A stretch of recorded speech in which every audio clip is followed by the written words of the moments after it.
How to fix can't connect because you need a certificate to sign into Wi-Fi error. 1.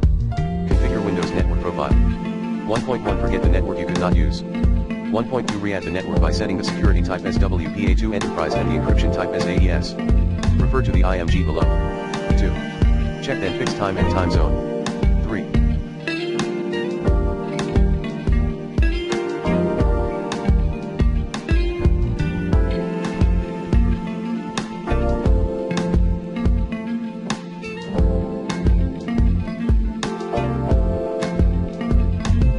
Make Windows Time Service run manually.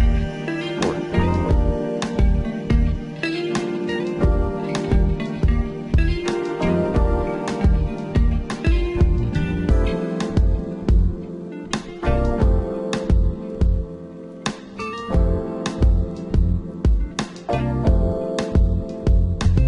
Reset network adapter by disabling and then re-enabling the driver later. 5.